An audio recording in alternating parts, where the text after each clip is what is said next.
Welcome to the Economist in Your Ear podcast. Is China's sudden stop of American soybean orders purely about politics? Or are deeper, more permanent economic forces fundamentally changing the global food trade for good? That really is the critical question, isn't it? Yeah. We're looking at something, well, pretty much unprecedented in recent agricultural trade history. China. I mean, it's America's absolutely crucial $12.6 billion soybean market. Just massive.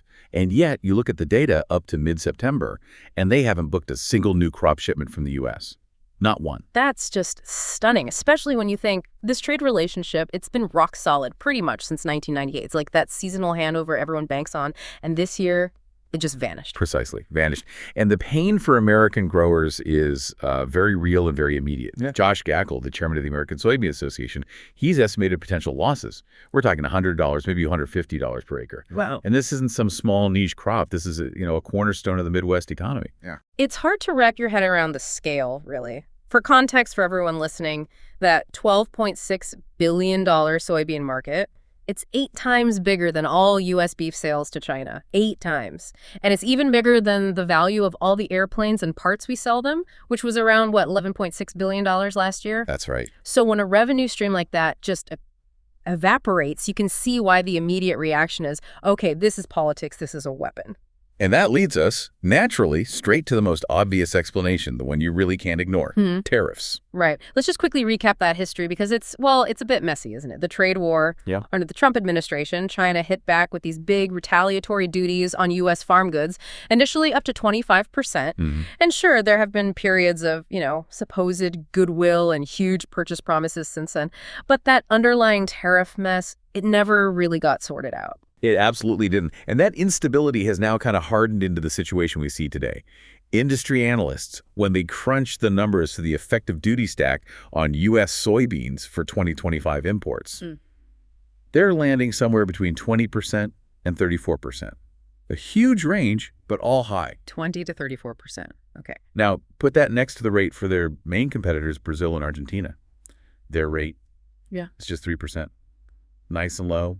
Nice and stable. So wait, if I'm a buyer in China, I'm looking at soybeans from Brazil at 3% duty and soybeans from the U.S. at up to 34% duty. That's the choice. It's a staggering gap. It seems impossible to overcome. In the world of commodity trading, it is insurmountable. It's simple economics, really. You've got a price difference of, let's say, 17 to 31 percentage points just baked into the cost before those beans even hit the processing plant. Right. U.S. soybeans are just priced out. Mathematically, you can't make them work profitably under these tariff conditions. That's the core driver of this no-order shock. Okay, so the tariff math is stark. But, the narrative you often hear, especially in political circles, is that this is just a snub.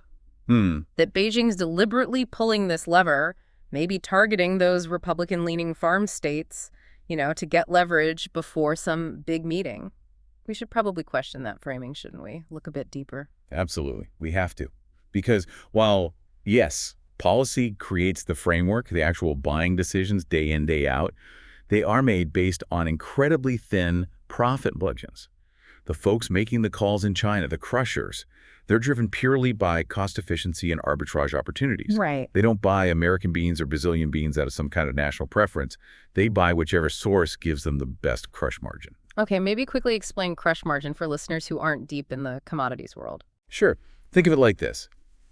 You buy the raw soybean, the input. You then crush it, process it into 2 main outputs. Soybean meal, which is vital for animal feed, and soybean oil. The crush margin is simply the difference, the profit, between what you paid for the raw beans and what you earn selling the meal and oil. Got it. So if you slap a potential 34% tariff on to the cost of those input beans? Poof, it just obliterates that margin instantly, wipes it out. Unless, hypothetically, the U.S. was forced to sell its beans at some crazy, historically low discount, which would obviously hurt the American farmer badly. Right. And this relentless drive for profit, for the best margin, we saw it play out perfectly with Argentina recently. Remember when Buenos Aires temporarily suspended its export taxes on grains? It created this brief window, a kind of tax holiday. Ah, yes. And what happened the moment that window opened? Classic arbitrage, textbook stuff. Chinese crushers jumped in immediately. They booked something like 10 to 20 cargoes of Argentine soybeans just within days. Wow, that fast. Super fast. It was purely by-the-window behavior, locking in cheaper inputs while they could. It was rational, efficient, and had absolutely nothing to do with sending a political message to the U.S. It was just good business. That makes sense. And even setting aside those temporary tax things, we can't really ignore Brazil's sheer dominance in the market right now, can we? That must be shifting things fundamentally. Oh, completely. It changes the entire game. Brazil's had these enormous record harvests. This year, they're supplying something like 75% to 78% of all soybeans going into China. 75 to 78%. Yeah, that kind of scale, that level of consistent supply, it naturally brings down unit costs. And it's allowed China to really rethink its whole supply chain, moving away from that old, predictable U.S., then South America seasonal pattern.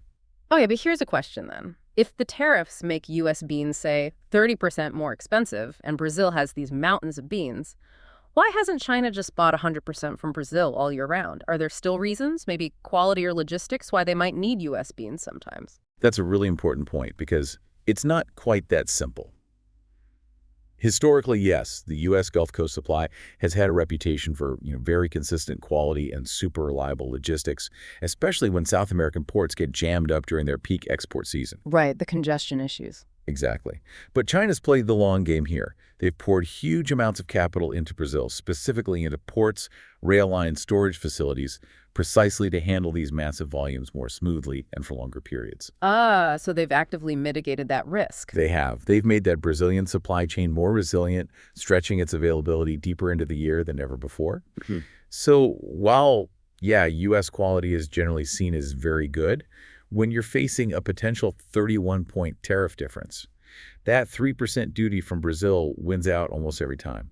Price trumps preference at that level. So the takeaway for us, for you listening, seems to be, yes, the tariff is the big wall, the immediate cause.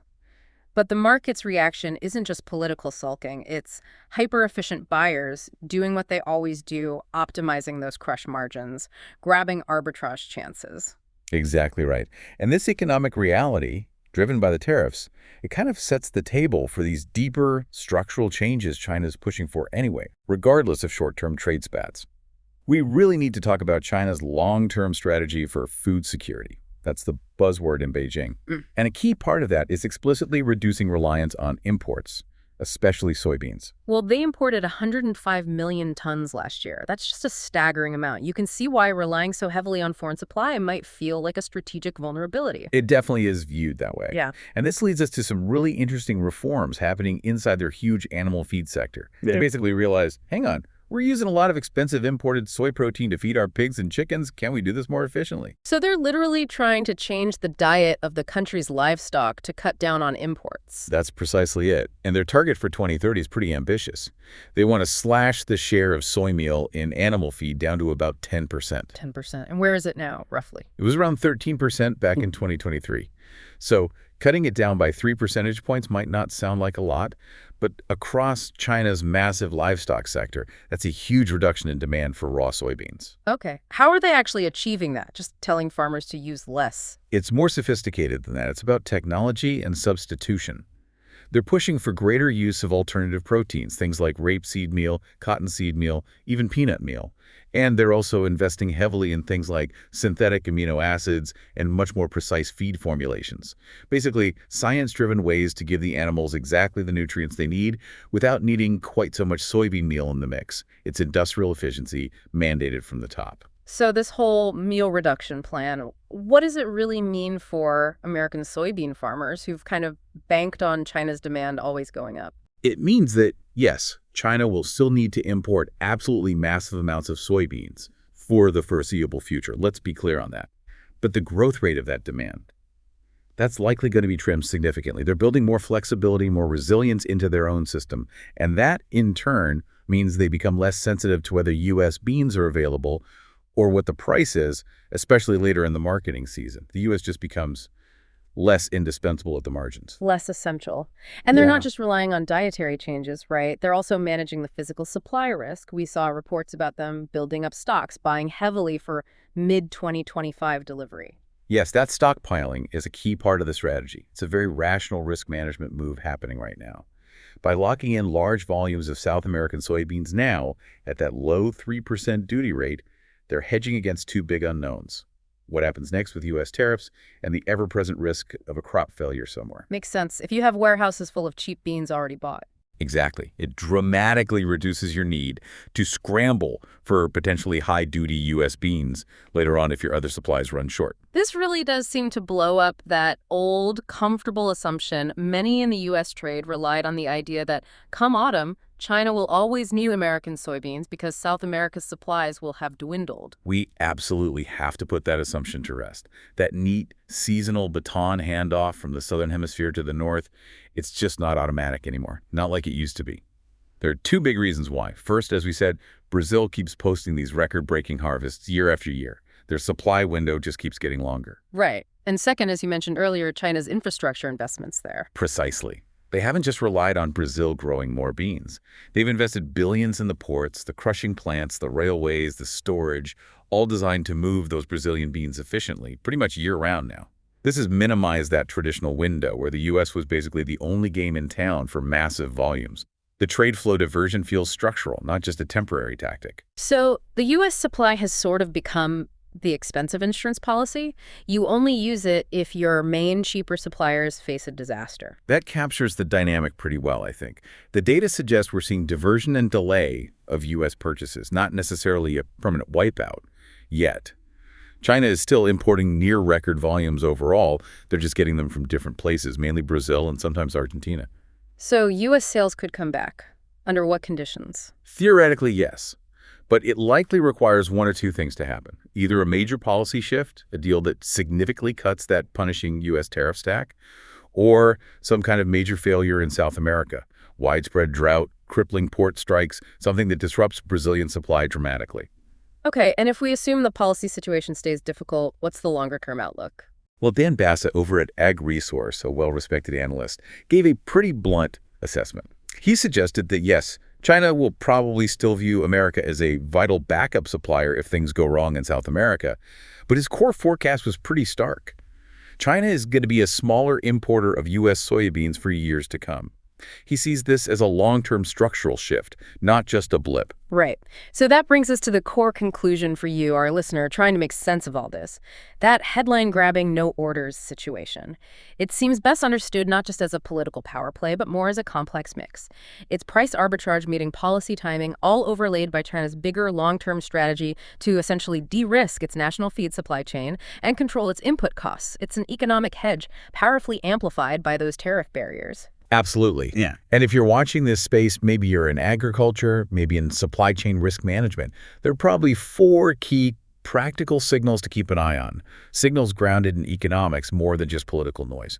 First, obviously, the tariff math. Any real movement, any U.S.-China deal that brings down that effective 20-34% duty stack. That's the absolute number one thing. It's the main bottleneck. Okay, number 1, tariffs. What's second? Second, watch Argentina closely. Their policy choices on export taxes have immediate effects. If they announce another tax holiday, even a short one, expect another instant flurry of Chinese buying. It just shows how sensitive buyers are to pure cost. Got it. Argentina's policy toggles. Third. Third is the physical reality in Brazil. Keep track of their weather patterns, especially during critical growing phases, and watch for any signs of serious port congestion or logistical snarl-ups. If Brazil's system starts to creak, that could potentially widen the price difference enough to make U.S. beans look attractive again, even with the tariffs. Makes sense. Logistics matter. And the fourth signal? Fourth is tracking China's internal progress on that feed reform we discussed, the structural change. Look for updates on their soy meal usage rates. Are they actually hitting those targets for reducing the soy percentage in animal feed? If they manage to do that faster than expected, it puts a real cap on the long-term growth potential for all soybean exporters, the U.S. included. Okay, tariffs, Argentina, Brazil logistics, and China's feed efficiency. Those are the key signposts. And finally, perhaps a provocative thought for you to consider as we wrap up. If a real recovery for American soybean growers seems to hinge almost entirely on either major diplomatic breakthroughs on tariffs, which are always uncertain, or significant problems cropping up for their main competitor in South America, how truly sustainable is that traditional American farming model? Especially if shifting more acres towards crops less exposed to these specific trade tensions, like maybe maize, becomes the only truly reliable path forward. Something to think about. Thanks for listening. Follow us for daily insights into world affairs, and don't forget to like, comment, and share.